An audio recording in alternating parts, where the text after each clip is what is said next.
3, it doesn't matter if they're down 0-4 in an S&D, they can crawl themselves back in. Now, the absolute best that we've ever seen FaZe, I don't know. Because to me, when I watched this series, I felt like I was a fan of Movie Star Koi and what they did in the offseason, in the past couple of weeks. I felt like we got an Abe that we have literally never seen before. That map 1 was incredible. He was the only one fighting them through in that map 3 and that map number 4. Kip's trying to play at the same speed. I think for Movie Star Koi on their end is by the time they lost that overload the way that they did and went to that map number 4, they were playing to FaZe's pace. There was a lot of confidence. You saw the way 0-4 and Simp were flying at them. And I think Abe and Kips were able to play to that pace. But I think Insight and CleanX were hoping that they would stay to their structured I hear you. I think we just judge it. We just judge a little bit differently. I'm more impressed by the plays under pressure, setting up team moves like that. And there was just so many throughout this series because they had to close it out in the end. So to me, that is what signifies an elite team. As we take a look at some of the numbers, we had historic numbers dropped by the one and only GOAT.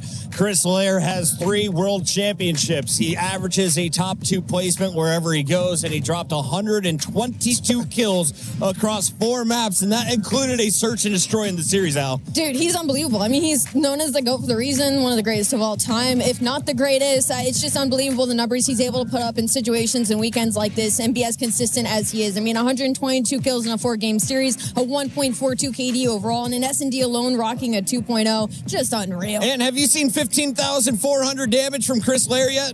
In 4 maps?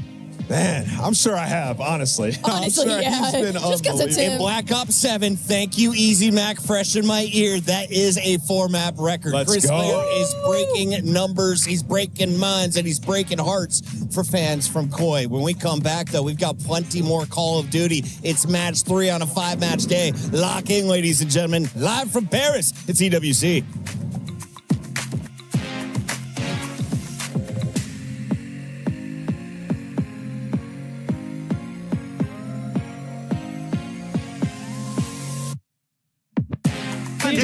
Give me time, Chris, if you can. One sec, sit down, back down. Have you back down, Have you left. Nice, have you side. Back down, gonna hit it.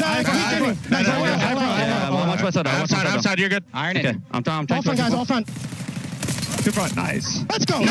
Come on, man.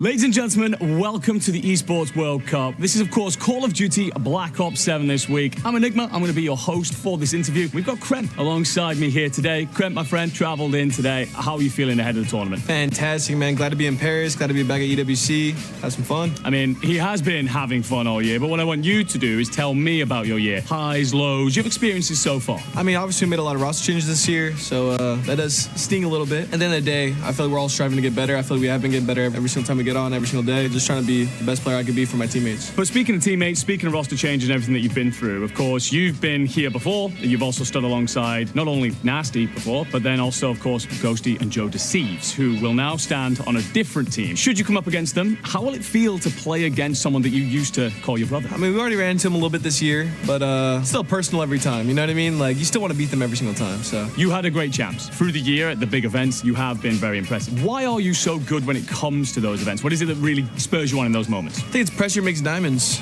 I feel like when you get there, you get the most dopamine, the most rush. You feel like everything's more important. Obviously, you're going hard every event, but those ones, like, if you don't perform, you shouldn't be here. Love that answer. Pressure makes diamonds, can also burst pipes, of course, but I think we know which category Kremp sits in after the year that he's had, but it's amazing to hear that you do get motivated by those big moments, because, of course, you've been in so many now. Has it changed over the years, or are you still the kind of person where you get onto that stage and you just got that little bit of extra kick going? I mean, it's just land. I mean, we're back on land. Like, I got that kick every time. Like, man who enjoys what he does, for sure. Speaking of playing out there on the stage and kind of talking about the folks you're going to go up against, is there anyone in particular here at the Esports World Cup that you're really looking forward to playing? I would say Gentlemates. Obviously, we're in Paris. They're home team in a sense, but it's always fun playing against them. Like we said, Joe Deceives, Ghosty, Dante, team with Dante last year, Sib. Yeah. And none but love over there, but it's always personal. You want to beat your friends. Yeah, you know what I mean? I imagine there's an element of playing and quietening a home crowd that comes with that as well. Most definitely. For G2, we have you guys listed down as a dark horse. Do you agree with that kind of label that we're putting on you? I mean, a label's a label. Doesn't mean anything to me. It's match by match. If I win every single match, I don't care what color the horse is. You know what I mean? Like, I'm just trying to win.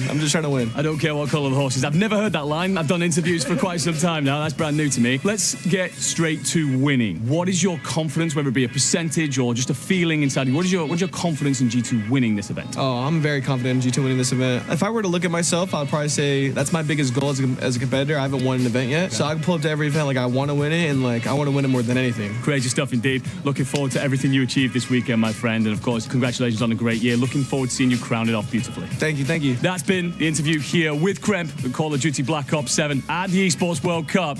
Back to the studio. Play is in our DNA. Whenever we let it out, it becomes our superpower. Now imagine an entire city being built to supercharge it. Kadir City, powered by Play.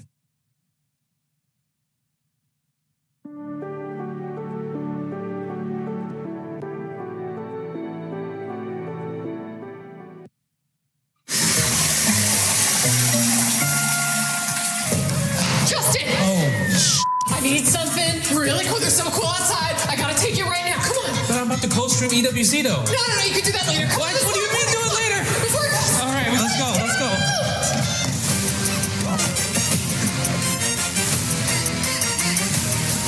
are you doing? What are you doing? Get ready. Should I walk like you? Your moment has come.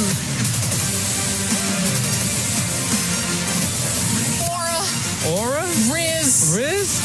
6-7. No, not 6-7. All right. You ready for the bonus stage? Wait, what? The Street Fighter 2 bonus stage? Exactly. That is crazy. Am I going to be allowed to be back into my country? I don't want to destroy a car. Well, I mean, sure, it looks great, but I think that this is even better. Think you can handle it? All right, if I get banned, it's your fault. Let's go. Je veux faire du chiffre avec mes lettres, être maître du monde alpha, réinventer un vocable, accentuer chaque Car, you think you tough? Car, you think you tough? Oh man, I don't want to hurt the car though. Why do you gotta beat up the car though? Car deserves it. Does it? All right. Oh!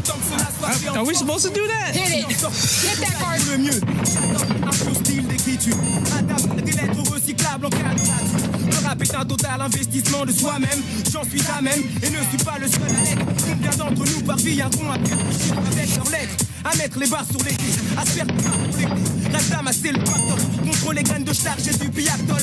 Vilaine star de 2 jours, qui ont du fric pour toujours. Je veux faire du chiffre avec mes lettres. Achète ma pochette, achète ma pochette, achète ma pochette, achète ma pochette et mets en route ta technique sterle. Plus qu'il faut pour mes comptes.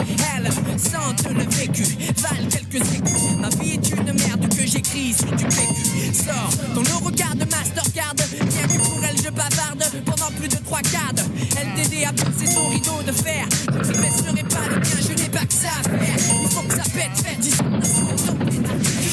He ain't worth it. What do you mean? You told me to go ham. He ain't worth it. You told me to go ham. Walk away. Walk away. He ain't worth it. Avec mes lettres, as-tu bien saisi? Ma vie n'est pas une poésie. No, one more. Une profession, subtilité grammaticale. Ma culture, la lecture d'un magazine radical. Je n'ai qu'un tour dans mon sac pour 10 sacs. Moi je prends la mienne. Logis numéro 4. Keep la wow, yeah, il sait.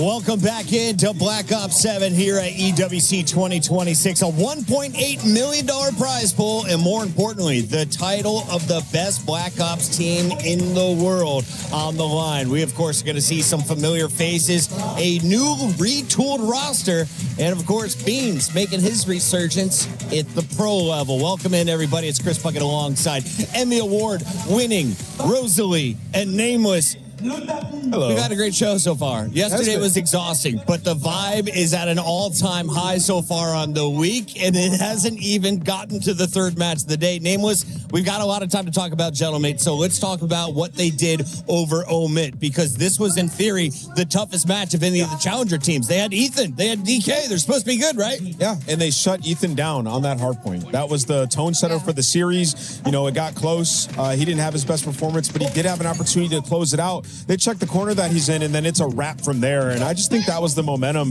that the Gentlemates needed. And, you know, now going into this G2 series, this is familiar territory. Like, they're comfortably 3-0'd them at the last event. And Gentlemates, they're just ready to cruise, Chris. They put in a lot of work. And it's important that we started on the hardpoint topic, because when you talk about these two teams specifically in their matchup, Gentlemates has dominated the hardpoint portion of this. I believe 5-1 overall, and the map ones alone 3-1. So they start these series versus G2 incredibly strong, and it's mainly off the back of the AR. Sib and Dan love this matchup, rocking 1.2s right now in hardpoint, so they're definitely feeling comfortable staring across that stage. I don't know if you guys can hear it at home, but they have the best drummer in esports. She has been lighting it up for 4 weeks, it feels like. Since we are back here for Major 4 at La Defense Arena, the Parisian fans have been supporting this crew. They ran it all the way to a top 3 at their home event. What is the expectation now for their second go-around in Paris? To win the whole thing! Okay, and I only say that because of how good they are. And now you've given them many more weeks of practice after that top 3 placing. So, yeah, expectations are through the ceiling right now for the Gentlemate squad.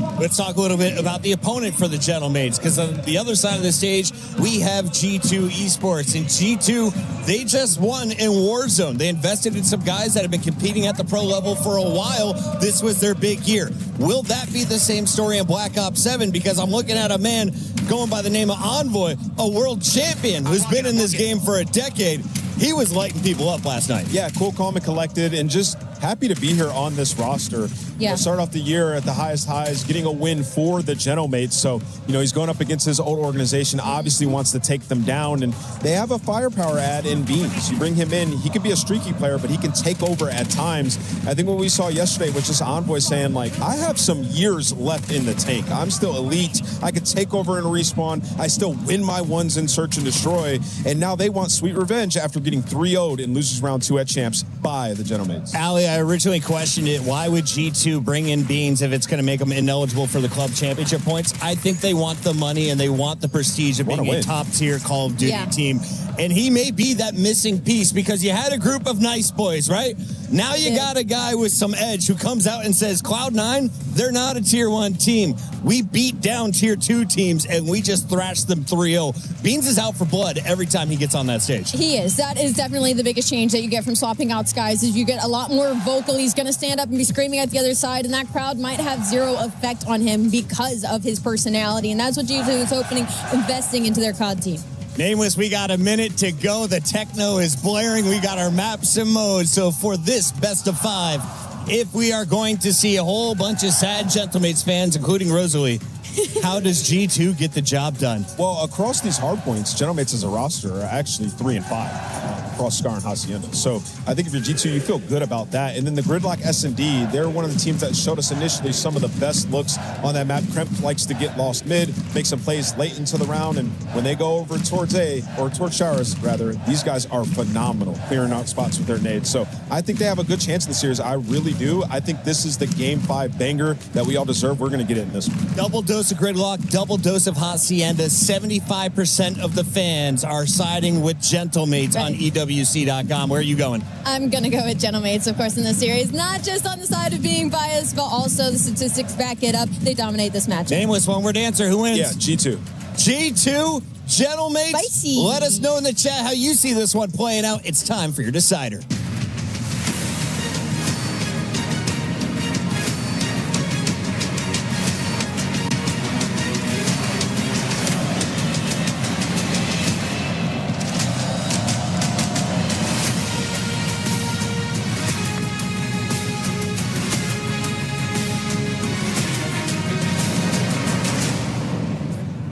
a little bit quiet now.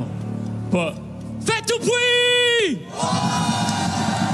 You can barely hear yourself down here, Lou, and that is because there's a certain team about to take to the stage. Yeah, it's the French power, you know, les gars, un petit mot pour vos joueurs avant de commencer.